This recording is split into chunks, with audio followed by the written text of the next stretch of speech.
Present کرنے سے پہلے میں ایسے چند معروضات اس ہاؤس کے سامنے رکھنا چاہتا ہوں۔ نحمدہ و نصلی علی رسولہ الکریم، اما بعد، فاعوذ باللہ من الشیطان الرجیم، بسم اللہ الرحمن الرحیم۔ آج اس ہاؤس میں جب کاروائی کا آغاز ہوا تو ایک نعت شریف پڑھی گئی جس کے چند اشعار میں دہرانا چاہتا ہوں، کیونکہ یہ کئی دفعہ رجسٹر نہیں ہوتا، ہم گپوں میں لگے ہوتے ہیں اور نہیں دیکھ رہے ہوتے کہ کیا الفاظ ادا کیے گئے۔ نعت شریف کی بات کر رہا ہوں، اس میں اگر کوئی اختلاف ہے تو آپ بتا دیں، نہ کریں، مناسب نہیں ہے، اس طرح مناسب نہیں ہے، نو کراس مناسب نہیں، نہ کریں۔ دیکھیں آپ کے ابھی ممبران نعت شریف کی بات کر نو رہا کراس ہوں ٹاک، پلیز پلیز یہ سیریس لیں ہاؤس کو، پورے ریزولوشن آ رہا قد ہے سے جو کھڑا ہوں تو یہ تیرا ہے کرم،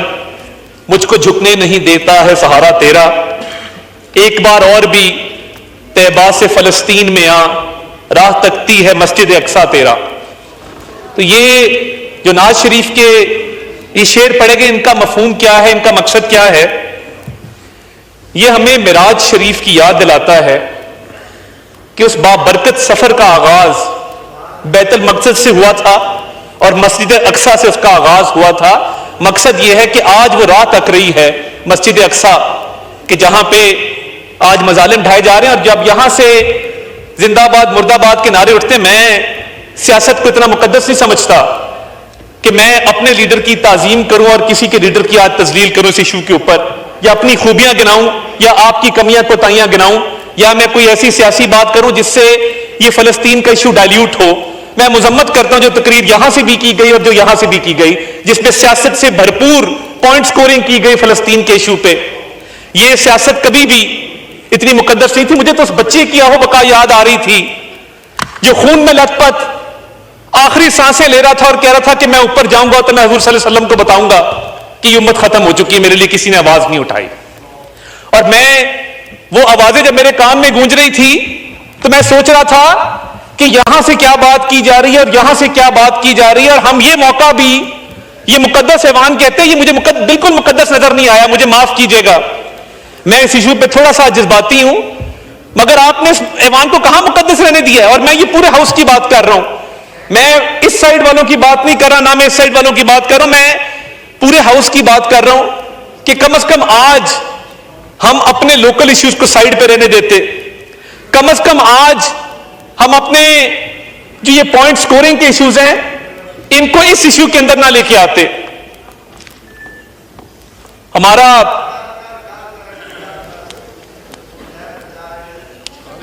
نو کراس ٹاک، یہ رویہ ہے کہ میں حضور صلی اللہ علیہ وسلم کی بات کر رہا ہوں، میں فلسطین کی بات کر رہا ہوں، میں ایک کامن کاز کی بات کر رہا ہوں، اور یہ گوارا نہیں ہے، یہ سننا گوارا نہیں ہے، ہمت نہیں ہے، حوصلہ نہیں، تربیت نہیں ہے۔ آپ شیئر کو ایڈریس کریں صاحب پلیز۔ میں آج اپنے سبز پاسپورٹ کی بھی بات کرنا چاہتا ہوں کہ میرا سبز پاسپورٹ مجھے عزیز کیوں ہے، اور دنیا کے پاسپورٹس میں سے اس پاسپورٹ کی منفرد حیثیت کیوں ہے، اور یہ پاسپورٹ مقدس کیوں ہے؟ کیونکہ یہ واحد پاسپورٹ ہے دنیا کا جس پہ لکھا ہے کہ یہ ہر ملک کے لیے ویلڈ ہے، صرف اسرائیل کے لیے ویلڈ نہیں ہے۔ دنیا میں کوئی ایسا ملک نہیں ہے جس کے پاسپورٹ کے اوپر یہ بات درج ہو کہ آپ دنیا میں کہیں ٹریول کر سکتے ہیں مگر آپ اسرائیل میں ٹریول نہیں کر سکتے۔ فخر ہوتا ہے کہ جب یہ سب پاسپورٹ لے کے ہم کہیں بھی دنیا میں جاتے ہیں، یہ اللہ تعالیٰ کا کرم ہے اس ملک کے اوپر کہ ہم آج علی محمد خان صاحب نے بڑی اچھی باتیں کی، قائد اعظم رحمۃ اللہ علیہ کا ذکر کیا کہ یہ وہ پالیسی آج تک جاری ہے اور پاکستان اس پالیسی سے ادھر ادھر نہیں ہوا جس کے تحت ہم اسرائیل کو نہ مانتے ہیں نہ ریکگنائز کرتے ہیں۔ ساؤتھ افریقہ بھی ایک ملک ہے دنیا کے اندر جس نے یہ ہمت کی، جس نے یہ حوصلہ کیا کہ جینوسائیڈ کے خلاف international court of justice Hague میں وہ گیا، اور کیا دلائل دیے؟ ہم ریسرچ نہیں کرتے نا، ہم تو دیکھتے ہی نہیں ہیں۔ اور میں یہاں پہ اس ہاؤس کی طرف سے شکریہ ادا کرنا چاہتا ہوں الجزیرہ کا۔ اگر آج الجزیرہ نہ ہوتا تو نہ آپ تقریر کر رہے ہوتے نہ میں کر رہا تھا، ہمیں یہ نظر ہی نہ آتا کہ رفح کے اندر، خان یونس کے اندر، ویسٹ بینک کے اندر، غزہ کے اندر کیا مظالم ڈھائے جا رہے ہیں۔ ان کے صحافی شہید ہوئے، انہوں نے اپنی کوریج پہ کمپرومائز نہیں کیا، اور آج بھی اگر حق کی آواز اٹھ رہی ہے یا الجزیرہ اٹھا رہا ہے یا TRT اٹھا رہا ہے ٹرکی کا. تو یہ اپریشیٹ کرنا چاہیے, اس چیز کو دیکھنا چاہیے کہ دنیا میں کون سے ذرائع ابلاغ ہیں جنہوں نے ہمیں یہ آگاہی دی, ہمیں اس قابل کیا کہ ہم یہ سمجھ سکتے کہ وہاں پہ کیا مظالم ڈھائے جا رہے ہیں. انہوں نے بمباری نہیں دیکھی, انہوں نے نہیں دیکھا کہ کہاں پہ اسرائیل کون سے مظالم ڈھا رہا ہے. وہ فرنٹ لائنوں پہ پہنچے اور جب پریس کی بلٹ پروف جیکٹس پہنے ان کے صحافی فرنٹ لائن سے رپورٹنگ کرتے ہیں تو پوری مسلم امہ کا وہ ضمیر جگاتے ہیں اور وہ ہمیں آگاہی دیتے ہیں کہ یہ مظالم ڈھائے جا رہے ہیں اس مقدس دھرتی کے اوپر. پاکستان کا جو کردار رہا, پاکستان نے ساؤتھ افریقہ کی انٹرنیشنل کورٹ آف جسٹس میں بھرپور حمایت کی اور حمایت کے ساتھ ساتھ دفتر خارجہ نے اس کیس کے حوالے سے پاکستان کی پالیسی سٹیٹمنٹ بھی دی کہ ہم اس کیس کے ساتھ ہیں. اور ہمارا موقف کیا ہے جب ہم عالمی فورمز پہ جاتے ہیں, OIC کیا اسپیشل سیشن ہو, ایکسٹرا آرڈنری سیشن ہو, سعودیہ کے اندر اسلامک کنٹریز کی کانفرنس ہو, اقوام متحدہ کی سلامتی کونسل کا اجلاس ہو یا اقوام متحدہ کی جنرل اسمبلی کا اجلاس ہو یا ورلڈ اکنامک فورم. میں آپ کو ایک چھوٹا سا واقعہ یاد دلانا چاہتا ہوں. جب ورلڈ اکنامک فورم کا ایک سیشن ریاض میں ہوا تو وہاں پہ ایک اور ملک کے صاحب نے وہاں پہ بات کی اور غزہ کے حوالے سے اس ایشو کو ڈائلیوٹ کرنے کی کوشش کی, جس پر پاکستان کا موقف وزیر اعظم شہباز شریف نے دیا کہ اسرائیل نسل کشی کر رہا ہے, جینوسائیڈ نمبر 1, اور جینوسائیڈ کرتے ہوئے وہ جنگی جرائم کا مرتکب ہے, وار کرائمز کمٹ کر رہا ہے. اور جب آپ وار کرائمز کمٹ کرتے ہیں اس ملک میں, اس دنیا میں جو ہائیسٹ لیول آف کرائم ہے قانون کی کتابوں کے مطابق, انٹرنیشنل کووننٹس کے مطابق, انٹرنیشنل کنونشنز کے مطابق, وہ ہائیسٹ لیول اس کا وار کرائم ہے. تو ہمارا موقف یہ رہا کہ اسرائیل وار کرائمز بھی کمٹ کر رہا ہے, جینوسائیڈ بھی کر رہا ہے, اور جتنے عالمی قوانین ہیں وہ سب کی خلاف ورزی بھی کر رہا ہے. اور ہم کہتے ہیں کہ جو ایک انڈیپینڈنٹ اسٹیٹ اسٹیبلش ہونی تھی پری 1967 بارڈرز پہ, جس کا کیپٹل بیت المقدس ہونا تھا, ہم اس موقف کی بھرپور حمایت کرتے ہیں. اور یہ جو خاموشی ہے کہ کوئی اس پر بات کرنے کو تیار نہیں, جو خاموش ہے وہ ان تمام جرائم کے اندر برابر کا شریک ہے. یہ ہمت رکھتے ہیں یہ بات کرنے کی جہاں بھی جاتے ہیں. پاکستان نے یہ دیکھا, اور یہ بہت سارے لوگوں کو نہیں پتا ہوگا کیونکہ ہم آپس کی سیاست میں لگے ہوتے ہیں, کہ فلسطین کے میڈیکل سٹوڈنٹس کو ایئر لفٹ کر کے پاکستان لایا گیا. مصطفیٰ صاحب بیٹھے ہیں, 200 سے اوپر سٹوڈنٹ پاکستان پہنچ چکا ہے, ہمارے میڈیکل کالجز میں زیر تعلیم ہے, اور ان کو ہاسٹل سمیت تمام فیسلٹیز مہیا کی جا رہی ہیں, کیونکہ وہاں پہ خدشہ یہ پیدا ہو گیا تھا کہ میڈیکل کالج کو بام کیا جا رہا ہے, بالکل ڈسٹروائے کیا جا رہا ہے, تو کم از کم میڈیکل تعلیم اگر نہ جاری رہی تو وہاں پہ ڈاکٹرز ختم ہو جائیں گے, زخمیوں کا علاج کون کرے گا. تو پاکستان نے یہ احساس ذمہ داری کیا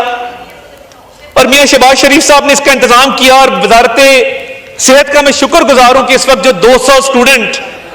فلسطین کا پاکستان میں موجود ہے وہ بڑا خوش ہے,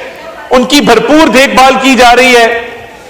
اور ان کو بہت لک آفٹر کیا جا رہا ہے. اس کے بعد امدادی سامان پہ میں آتا ہوں, اور آج شاید اس سیاسی جماعت کی اس ہاؤس میں نمائندگی نہیں ہے اور شاید ہمارا سیاسی اختلاف بھی ہو بہت سارے ایشوز پہ,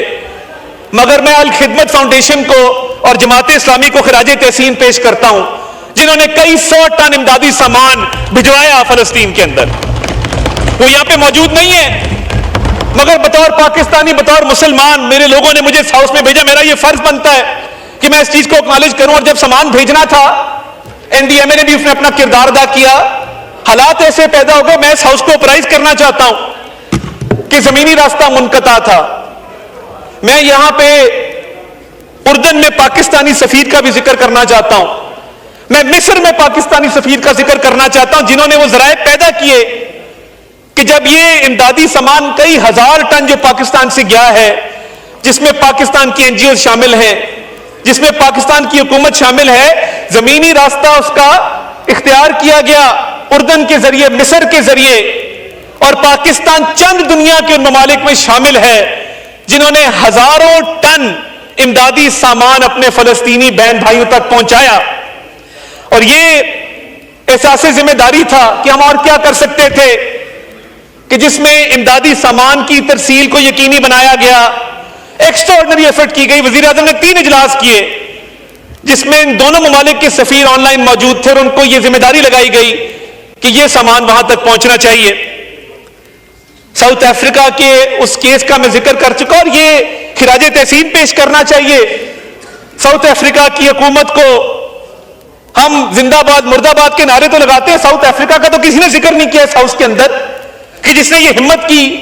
اور جینوسائیڈ کا کیس قائم کیا. اور تمام ان ممالک کو میں فلور آف دا ہاؤس خراج تحسین پیش کرنا چاہتا ہوں جنہوں نے ساؤتھ افریقہ کے اس کیس کو سپورٹ کیا. اسپین سے آوازیں اٹھیں، اسپانیہ کی زمین سے، اور انہوں نے بھرپور ساؤتھ افریقہ کے اس کیس کو سپورٹ کیا. تو یہ جو فلسطین کا کاز ہے یہ ہمارے لیے ہماری بقا کا کاز ہے. ہماری رگوں میں دوڑنے والا جو خون ہے، ہماری ایک وابستگی ہے فلسطین کی مقدس زمین کے ساتھ. اور ہم نے، اور بالکل میں تائید کرتا ہوں علی محمد خان صاحب کی سپیچ کی کہ کوئی پاکستانی، کوئی مسلمان ہو ہی نہیں سکتا کہ اس کاز کے ساتھ وہ وابستگی نہ رکھے، اس کاز کے ساتھ وہ سنسیئرٹی نہ رکھے. اسی لیے میں نے جناب ڈپٹی سپیکر